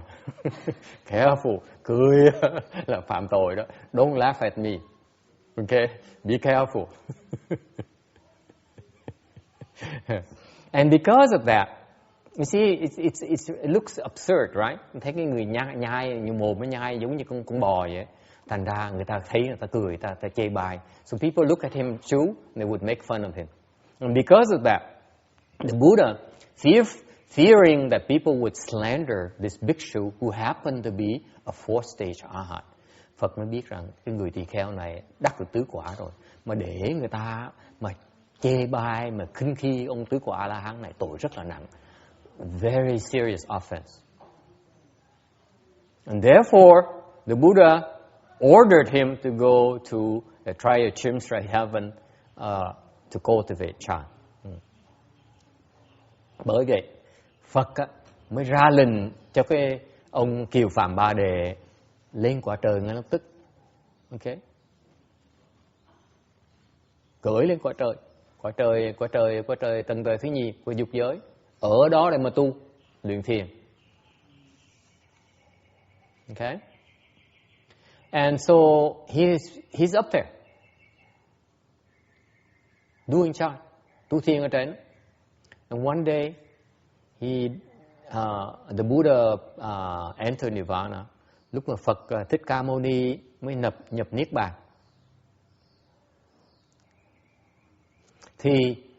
thì lúc đó 500 năm sau, a few hundred years later, vài trăm năm sau, thì bắt đầu kết tập lại kinh tạng.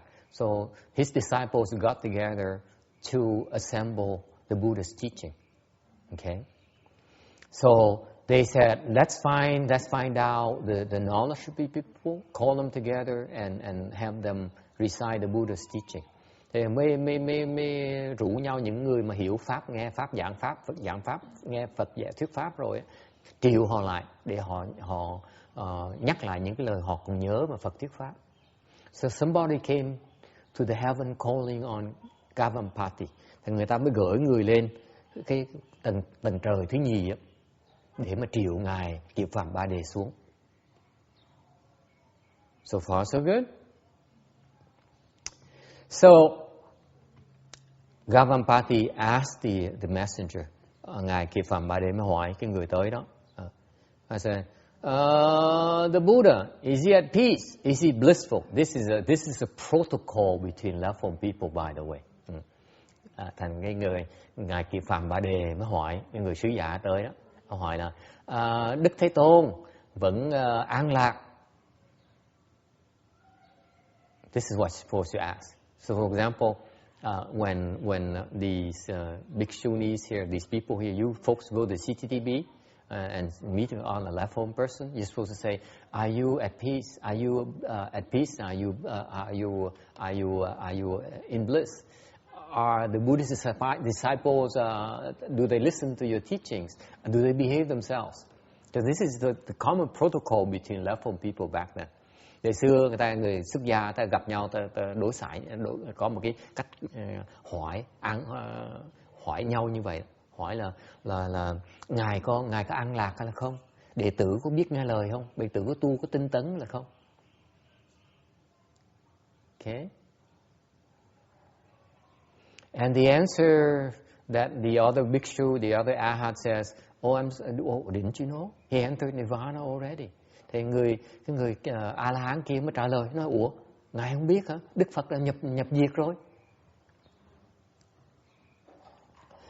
So Gavampati asked, cái ông Kiều Phạm Ba Đề mới hỏi tiếp, vậy như vậy thì thầy tôi sao? What about my teacher Shariputra? Cái ngài Kiều Phạm Đề mới hỏi, vậy thầy tôi, ngài Xá Lợi Phất ra sao? Còn có an lạc không? My teacher, Venerable Shariputra, is he at peace? Is he blissful? The visiting arhat says, Venerable Shariputra also entered Nirvana. Mới nói là ngài Xá Lợi Phất cũng nhập niết bàn luôn nữa. Nhập rồi. Tại sao như vậy? Tại vì nhớ Phật quá đi. Nói là Tại vì Ngài Xá Lợi Phất thương Phật quá đây. Phật mà rời thế gian này, Ngài Xá Lợi Phất cũng không muốn sống nữa. Because his teacher, Venerable Shariputra, because Venerable Shariputra is the direct teacher of Gavampati. Tại vì Ngài Xá Lợi Phất là người thầy của Ngài Kiều Phàm Ba Đê. Okay.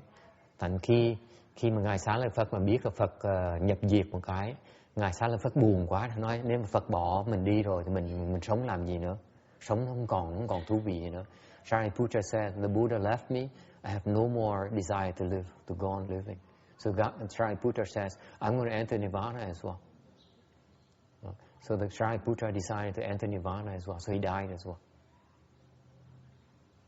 Okay. When Gavampati heard of that, khi mà ngài Kiều Phạm Ba Đề nghe cái tin đó, okay, buồn không thể tưởng được. Ngài than 3 lần, ngài thở dài thường thượt 3 lần. Okay.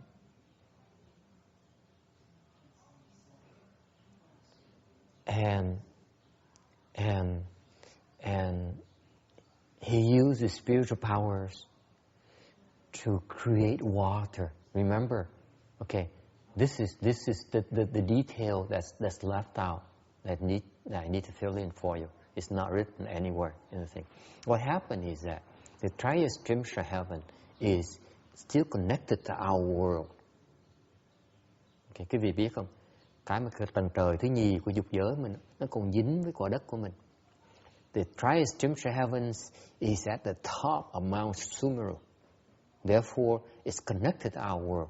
So the gods there in the first 2 heavens can get to our world by walking, by road. They can fly as well, but they can go down as road by road as well. Thì những 2 quả trời đầu tiên, tầng trời đầu tiên ấy đó, nó còn dính với quả đất của mình. Thành ra họ muốn mấy thiên trời muốn xuống mình, họ có thể đi bộ xuống được, đi đường bộ xuống được. Thành ra cái ông này, ông dùng thần thông, ông hóa nước ra. So, ngài Kiều Phạm Ba Đề đấy dùng thần thông biến ra nước. Okay. So he uses his spiritual powers to create water to flow from his heaven down to our human realm. Ngài mới biến hóa ra nước để nó chảy xuống. Okay. Chảy xuống từ cái tầng trời của ngài xuống cõi của mình. Trong cái dòng nước đó có một cái bài thơ. In that stream of water from the heavens, there is a verse. Okay. That says that Gavampati, the head and the face and the body, nói trong thơ nói rằng Kiều Phạm Ba Đề, cái mặt với là cái đầu với cái thân đó. Within the wonderful Dharma assembly is foremost, upright and adorned. Trong cái đại chúng thì là đệ nhất về cái đoan trang, về đẹp. Okay. Now the elephant king leaves, elephant son also follows. Một khi mà đại tượng voi vua mà đi rồi thì voi con cũng đã bỏ theo rồi. The great stillness enters stillness, I do too. Mới nói là đại sư thầy của tôi mà vào nhập diệt rồi, thì tôi cũng vào, tôi cũng nhập diệt luôn. And therefore he uses spiritual power to create the fire to earn its own body and enter stillness. Thành bởi vậy mới dùng cái thần thông của mình hóa ra cái lửa thần thông ra để tự đốt cái thân mình nhập diệt luôn.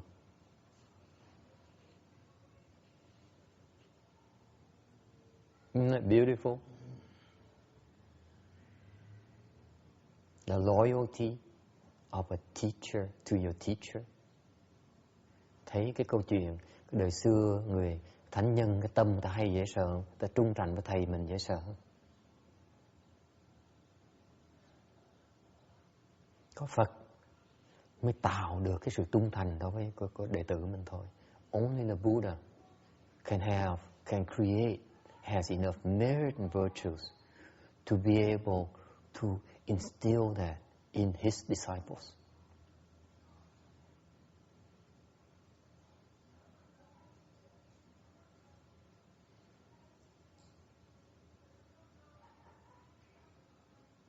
Okay?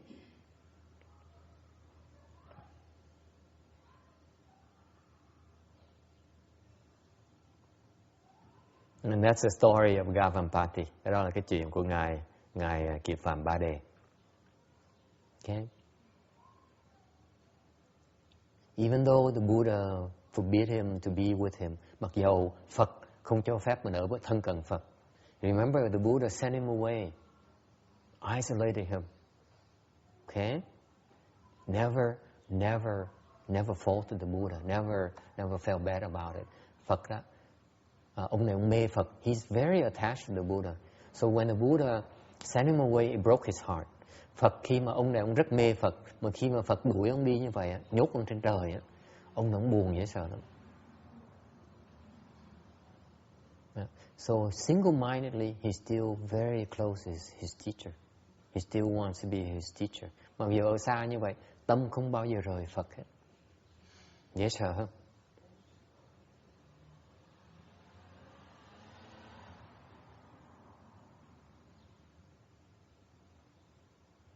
Còn Phật đi đâu? Ông đi theo này. That's why when the Buddha entered Nirvana, he too had to enter Nirvana to be with the Buddha. Tình nghĩa dễ sợ không? See, this is what we don't, this is only typical of the Asian culture. The Western culture doesn't have this.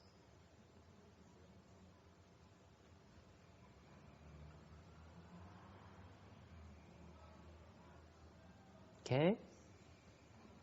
Any questions? Ai thắc mắc gì không?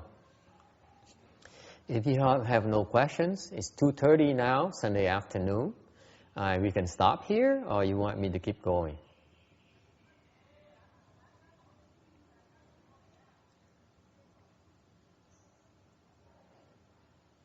Okay.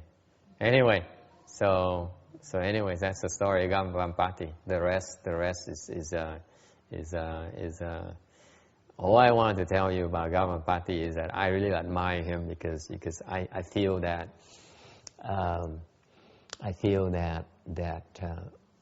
it shows how wonderfully virtuous the Buddha is to instill that kind of response from his own pupils. Tôi thích câu chuyện này tại tôi thán phục Phật quá đi. Phật đạo đức đến độ mà có thể tạo được cái lòng tin, được cái lòng trung thành với người đệ tử mình như vậy. Okay.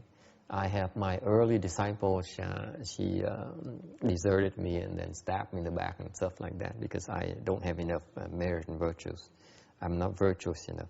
Đệ tử đầu tiên tôi, mấy người đệ tử đầu tiên tôi, có một cái người đó là phản tôi với là đâm lén sau lưng tôi.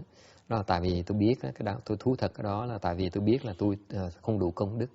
I admit it because it's not because of her fault, it's my fault. I don't have enough virtues. Okay? So, the Buddha is incredible, folks. Cái gương của Phật là cái gương tuyệt đẹp.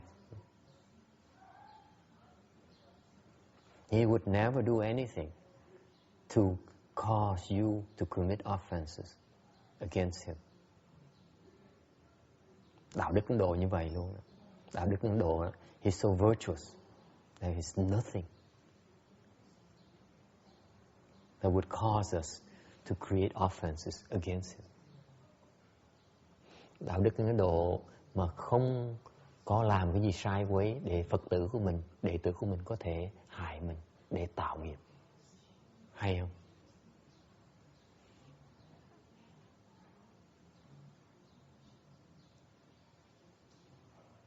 Why don't people like you? Because you're not virtuous enough.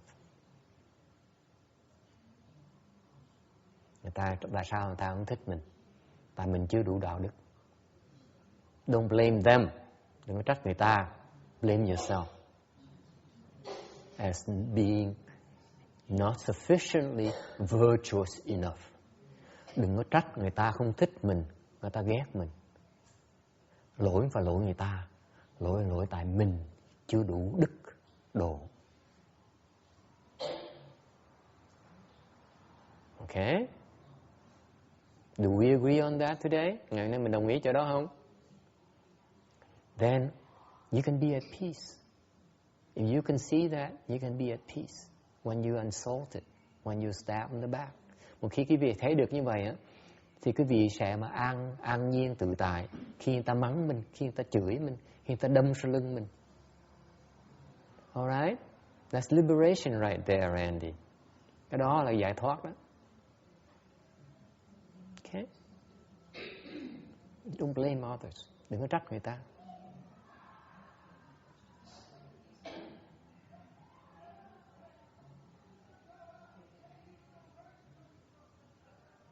All right. Let me stop here today. Any final questions? Có ai có thắc mắc gì không? Trước khi mình ngừng lại ngày hôm nay. I get mushy when I hear about Agavampati. That's why I keep going. I will start crying as well. Tôi nghe cái chuyện mà tình cảm về tôi thích lắm. Thành ra nói nhiều nữa lát là sẽ bắt đầu chảy nước mắt. Thành ra không dám nói nữa. Mình ngừng lại đây. Okay. Thank you. Let's do transference.